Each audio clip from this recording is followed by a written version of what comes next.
क्या करते हैं, सब खा पी के निपटा देते हैं। तो प्रधानमंत्री को तो एक बार और करना चाहिए कि हर सप्ताह में व्रत करिए। लोग बहुत खा खा के थक गए हैं, हम भी खा खा के थक गए हैं।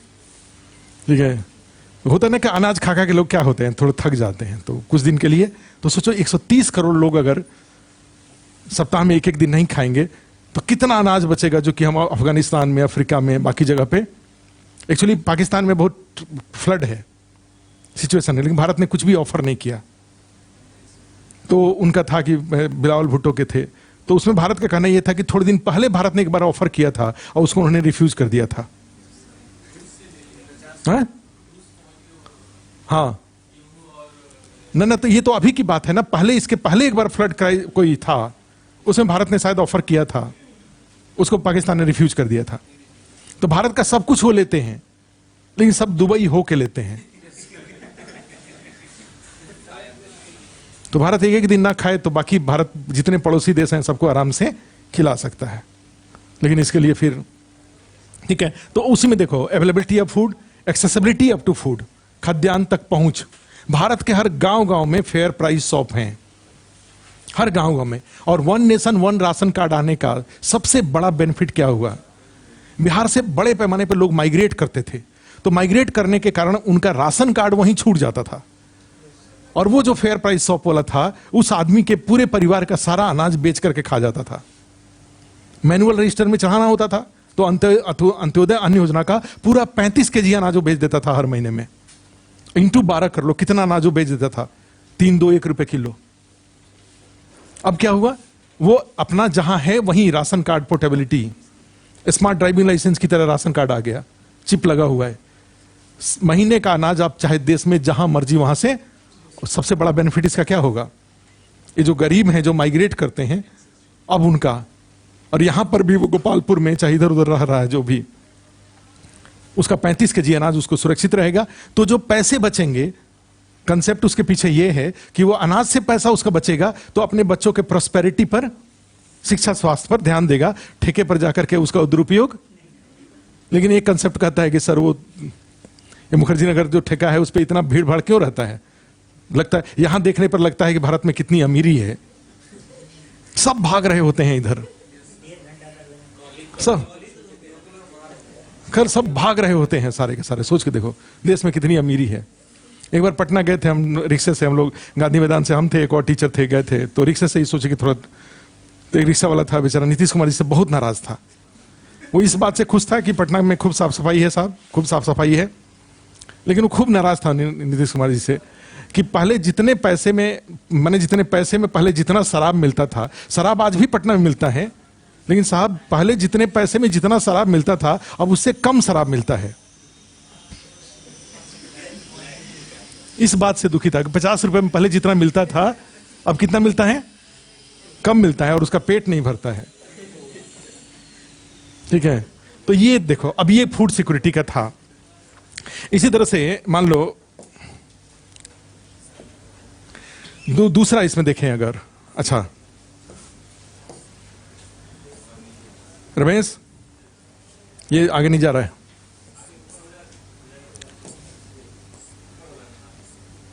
अच्छा अब हिस्ट्री में जैसे जाके मान लो देखें, कुछ हिस्ट्री के थे। 1900 ईस्वी के बाद किसान आंदोलन में बिहार की भागीदारी, participation of Bihar in peasant movements after 1900 AD। ठीक है, तो आपने लिखा पीजेंट मूवमेंट का एक नेचर लिखा। उसके बाद जब हमें कौन कौन से भागीदारी, तो भागीदारी को हमें छुपाना नहीं है, भागीदारी को प्रॉपर हमें डायग्राम बना करके दिखाना है कि किसके किसके बारे में लिखने जा रहे हैं। जैसे एक मान लो 1918 वगैरह के आसपास जो जनजातीय बहुल एरियाज में ताना भगत आंदोलन को जनजातीय आंदोलन केवल नहीं कहा जा सकता, वो एक तरह का जो जनजातीय क्षेत्र के किसान थे उनका भी, किसान का मतलब केवल जातीय क्षेत्र नहीं होता है, किसान का आंदोलन जो उलगुन आंदोलन है, मुंडा आंदोलन है, उसका मुख्य कारण क्या था, 3 कठिया खुदकटी व्यवस्था के विरुद्ध विद्रोह था वो।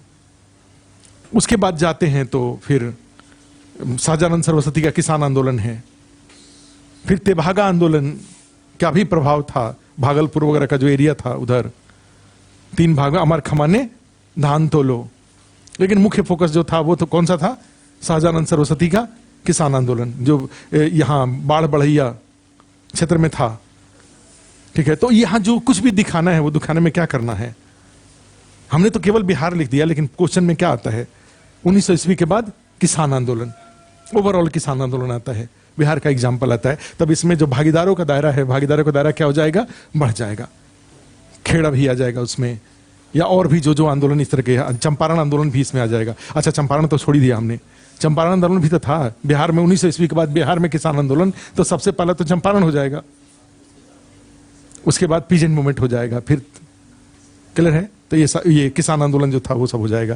तो इसमें देखिए, देश की स्वतंत्रता में बिहार संबंधित नेताओं की भागीदारी, हमने अपने से क्रिएट किया था ये क्वेश्चन। अगर क्वेश्चन आता है कि देश की स्वतंत्रता में बिहार से जुड़े नेताओं की भागीदारी, तो सबसे पहले क्या, एक डायग्राम बनाएंगे जिसमें देश की स्वतंत्रता में स्वतंत्रता की प्रमुख घटनाएं, 1857 हुआ, ठीक है, या जाते हैं तो बिहार का जो एक राज्य के रूप में, वो भी, उसको भी इंक्लूड कर लेंगे, चंपारण का कर लेंगे, असहयोग आंदोलन। भाई नेताओं की भागीदारी, तो नेताओं की पहचान और नेताओं की भागीदारी, तो कहां भागीदारी? तो कहां भागीदारी के लिए भी जगह बताने पड़ेंगे, और कौन कौन किस में भाग लिया वो भी दिखाएंगे, तो उससे और ज्यादा आसानी से भाग हो जाएगा। Non cooperative civil disobedience, quit India movement, और उसके बाद हर में 1857 में कौन कौन से बिहार के नेता, वीर कुंवर सिंह या जो कुछ भी, फिर जो सच्चिदानंद सिन्हा बिहार राज्य का, ठीक है, फिर उस तरह से चंपारण में जा रहे हैं तो सारे नेताओं की, असहयोग आंदोलन में बिहार के नेताओं की, नॉन कोऑपरेटिव, उसी तरह से जा रहे हैं तो सिविल डिसोबीडियंस में बिहार के नेता, क्विट इंडिया मूवमेंट में बिहार के नेता। क्लियर है? तो इस तरीके से लास्ट में कंक्लूजन में कि स्वतंत्रता के बाद देश के नए भारत के निर्माण में भी बिहार के नेताओं की प्रमुख भागीदारी रही, राजेंद्र प्रसाद से लेकर के जगजीवन राम से लेकर के इस सब का नाम लिख देंगे। तो यहां पे जिसको भी लिखना है तो क्या करना है, सबको पहले डायग्राम में दिखा देना है, उसके बाद उसको नीचे एक्सप्लेन कर लेना है। घटनाओं को, आंदोलन भी लिखना है डायग्राम में, और नेताओं का सारे डायग्राम में, हर आंदोलन के नीचे नेताओं का नाम, जिससे कि इतने ही देखने से एग्जामिनर को पता चल जाए कि candidate is aware about answer of question. Clear है? और उसके बाद उसको एक्सप्लेन करिए, किस तरह से चंपारण के आंदोलन के बारे में बताइए, 1857 के आंदोलन के बारे में बताइए। पहले हमने लिख दिया, आंदोलन लिख दिया, उसको सबको बना लिया, और उसके बाद एक एक को उसमें से उठा करके उसको एक्सप्लेन कर लिया, आपका आंसर निकल जाएगा। ठीक है? गांधीवादी विचारधारा दिखाना है तो देखो इसमें है, ये गांधीवादी विचारधारा में कई जगह दिखा रहे थे अभी गांधी जी। 1 है, ये तो उनके गांधी जी के विचारधारा की विशेषताएं थी। गांधी जी की विचारधारा अगर लिखना हो तो कहीं इस तरह का डायग्राम एडजस्ट होगा ना, उसमें नहीं ऐसा बनाया, सत्याग्रह हुआ, नॉन वायलेंस हुआ, स्वदेशी हुआ, मास मूवमेंट हुआ, ट्रस्टीशिप हुआ। इसी में एक और बना सकते हैं, ट्रस्टीशिप, क्या बना लेंगे? तो इस तरीके से एक डायग्राम बना करके एक दिखाएंगे, उसके बाद एक एक को उसमें से निकाल लेंगे। अब गांधी जी के द्वारा भागीदारी, इसी में एक और देखो है, गांधी जी ने कौन को major Gandhian movement, all these philosophies are tested by Gandhi in various movements organised under his leadership. क्या लिखा है इसमें पैरा? फिर ये वाला डायग्राम बना दिया कि गांधी ने अपने फिलॉसफी को किस किस आंदोलन में टेस्ट किया। तो देखो ये निकल के आ गया, खेड़ा का हुआ, खिलाफत का हुआ, non cooperative, civil disobedience, quit India, Champaran से शुरू किया। गांधी चंपारण पहला आंदोलन था उनका, तो चंपारण से शुरू किया घुमा करके।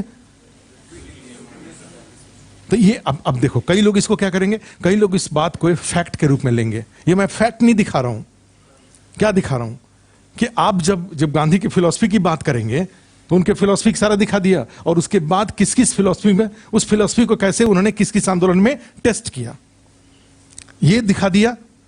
और उसके बाद एक एक आंदोलन में एक एक जो फिलॉसफी है, सत्याग्रह के ऊपर क्या उनका ओपिनियन है, कैसे है, नॉन वायलेंस के ऊपर कैसे उनका है, उसको एक्सप्लेन कर दिया। अगर क्वेश्चन आता है तो गांधी का कुछ भी आता है तो ये 2 डायग्राम उसमें जरूर जाएगा, इसके पहले वाला और इसके बाद वाला कंपेयर करके मान लीजिए कोई अगर ऐसा ही अगर और आता है तो इसमें जो ये जो था एजुकेशन फिलोसफी, तो इस तरह से भी डिजाइन कर सकते हैं आप। जैसे जो आपने लिखा है आंसर, आप आंसर लिखिए, साथ में एक ब्लॉक बना करके उसमें फिलोसफी को पॉइंट पॉइंट करके लिख दीजिए, उसका इंपॉर्टेंस आगे बढ़ा के लिख लेंगे। तो आ रहा समझ में? तो ऐसे ही सारे इसमें अब नहीं बताएंगे, बाद में बताएंगे। तो सब सारे सेक्शन में साइंस टेक्नोलॉजी रूरल मानी, जैसे इसमें एक और है, देखो वीडियो आगे है साइंस एंड टेक्नोलॉजी। अच्छा ये वाला, ये क्या था? Industrial biotechnology. अच्छा ये जैसे था कि गांव में जैसे use of science and technology in rural areas का अगर डायग्राम बनाना हो तो एक है ना कि कौन कौन से आधार जहां साइंस टेक्नोलॉजी का उपयोग होता है। The area where the focus area where science technology can be used in rural areas, ये वाला पैरा हो जाएगा। उसके आगे कौन कौन से टेक्नोलॉजी, ठीक है, ये हो जाएगा। और उसके बाद प्रोसेस, उस टेक्नोलॉजी को कैसे यूज करेंगे, through mobile, through app, through television, through common service centre, through e governance, through e commerce, through telemedicine, ये सारा क्लियर है। तो एक डायग्राम बड़ा सा बन जाएगा, ये एक एक करके उसको नीचे लेके एक्सप्लेन कर देंगे। ऊपर में लिखेंगे, डायग्राम बना लेंगे, फिर नीचे एक्सप्लेन करेंगे। जहां जरूरत पड़ेगा, जैसे ई गवर्नेंस के बारे में कुछ लिखने की जरूरत पड़ेगी तो उसका अलग डायग्राम बना देंगे। टेलीमेडिसिन लिखने की जरूरत पड़ेगा तो क्या लिख देंगे। टेलीमेडिसिन में जब जाएंगे तो आप समझ रहे हैं, यहां पे क्या हो गया, सैटेलाइट हो गया या ऑप्टिकल फाइबर, और यहां पे ट्रांसपोंडर हो गए। और ये क्या हो जाएगा भाई, एक गांव, दो गांव, तीन गांव, इस तरीके से गांव हो जाएंगे। ये अपने यहां से एक मान लो, जैसे एक ऐसे हो जाएगा, एक बड़ा सा मान लीजिए, बीच में से इसको हटा देते हैं। अगर एक को हटा देते हैं, इसको यहां से जोड़ देते हैं, मेन हॉस्पिटल, और मेन हॉस्पिटल से ये सब जुड़ गया, और यहां से फिर ये हर गांव जुड़ गया। 2 वे हो गया, 1 वे हो गया, सुपर स्पेशलिटीज हॉस्पिटल हो गया, और ये रिमोट टेलीमेडिसिन सेंटर्स हो गए, 1 2 3 4 5 डॉट डॉट। पेशेंट कहां जाएंगे, यहां पर।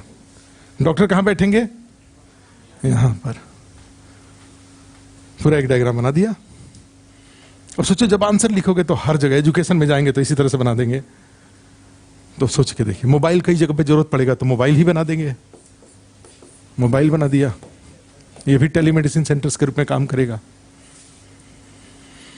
क्या। तो अब ये वाला पार्ट पे, यही वाला अंतिम जो छोर है वही क्वालिफाई कराएगा।